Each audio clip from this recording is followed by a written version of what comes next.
Ms. President, good afternoon. We have you with us. Thank you very much for being with us. Nikos, happy name day. Happy name day, all the best. Ladies and gentlemen, dear friends, the success of a revolution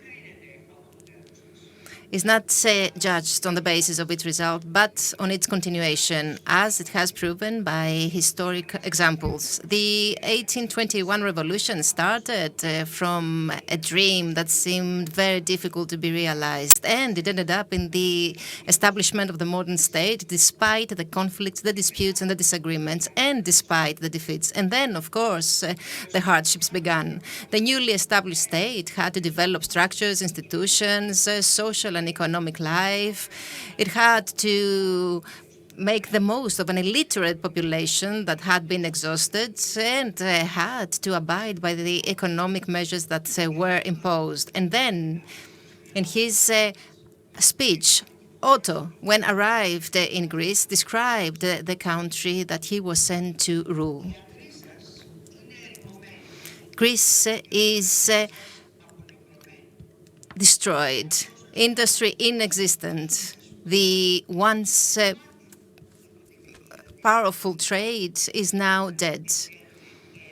Arts and sciences waited in vain for a return to the ancient glory. This extract shows how not self-evident it was a transformation of a small region of the Ottoman Empire into a modern state that would then become a core of the European Union. The very small size and the efforts of the Bavarians to introduce an innovative for the area and the habits institutional framework would be enough to derail the situation. Why am I saying this? Because Greece found the way in the 18th century to expand its borders, to develop rapidly and gradually to converge to the Western European countries. The political democratization that was linked with the successive redistributions of power and the creation of a middle class that was constantly looking for better lifestyle and better living conditions led to a vision. And then no political party nor the ruling class actually questioned the Western model for a political and economic development that was linked with a vision. Even in the countries that introversion was rampant. On the contrary, they embraced it, despite the fact that its implementation was at the same time painful and difficult, and the maturing was very low. Back then, in that period, the foundations were laid for the industrialization of the country that was based and supported by the entire political system, either directly or indirectly. The Greek economy started to develop very quickly, but not all people enjoyed the benefits. Despite the inequalities that existed in Greece, the country, through its accession in the European Union and in the Eurozone, became one of the 40 richest countries in the world. And the prosperity lasted long, without, however, the necessary modernization of the institutions, with a increased public debt, with a non-competitive business sector. The European acquis was not enough in order to save the country from one more default. In the period 2010-2019, you understand what I mean. Now, the anniversary of the 200 years from the Greek Revolution of 1821 coincides with a conjuncture, thank God, during which the Greek economy presents some signs of powerful growth following this 10-year-long crisis. At a time in which the European Union and the Eurozone are talking about the elimination of inequalities and the increase of social mobility, there is an era of major challenges like technological evolution, climate change, green transition. So this new and underdevelopment environment makes the national understanding an imperative so that no one will be left behind. The political system, as it is widely accepted, didn't manage to reach an understanding during the economic crisis, not even during the pandemic crisis. We should not miss the opportunity to do what we need to do in order to ensure the technological development of our country and in order to protect its environment. The future generations should not be bestowed with the wounds and the problems of the past. So society is now more mature and readier than ever before. And we have verified that during the 80 visits we made around the country as 2021 committee. People have realized that only by joining the forces will they be able to help their country evolve and grow. We met producers that standardize their products and help other people do the same. We met hoteliers that supply raw materials and get raw materials from local producers. We met mayors that work together in order to become more powerful.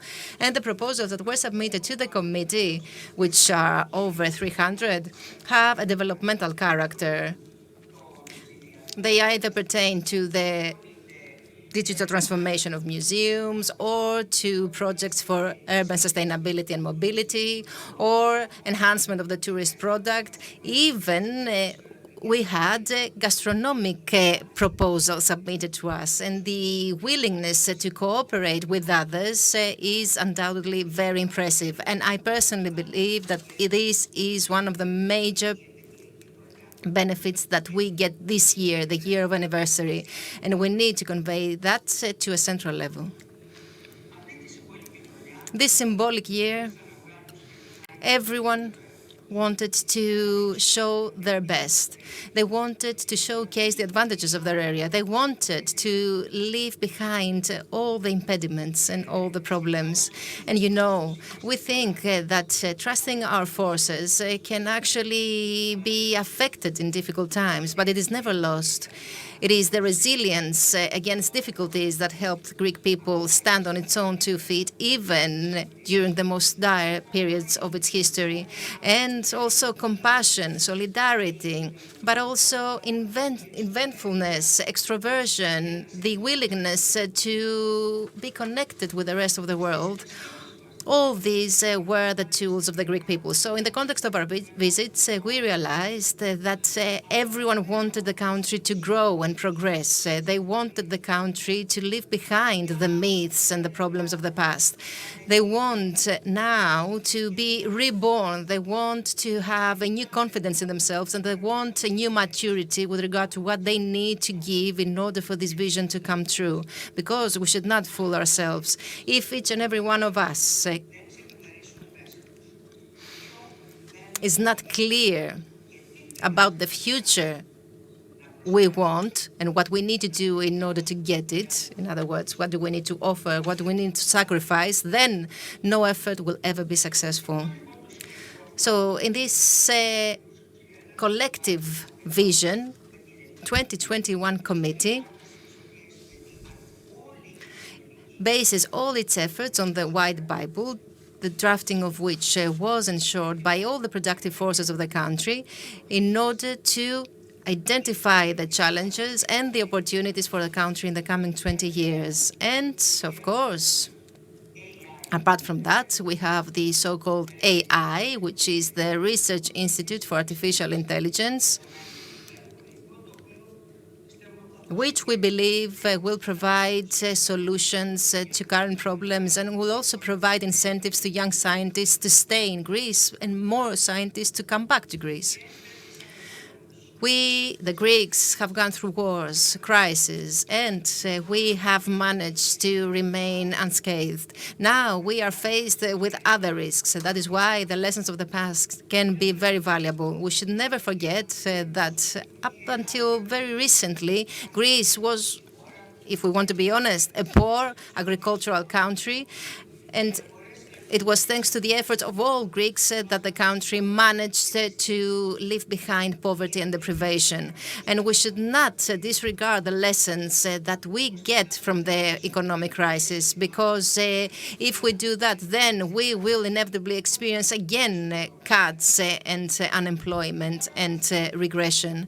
Our country, 200 years old now, having this experience of the 200 years of history, can deal with the optimism, all the current realities, and the future will definitely be positive as long as it is faithful to its policies that pertain to a new economic model that it needs so much. At the same time, all of us, we need to do what we can so that the economic policies that distribute the benefits to all the citizens of the country are the right ones. Exclusions or selective policies that have been implemented in the past can only have negative consequences, negative impact on the social cohesion, first and foremost, but also on the economy.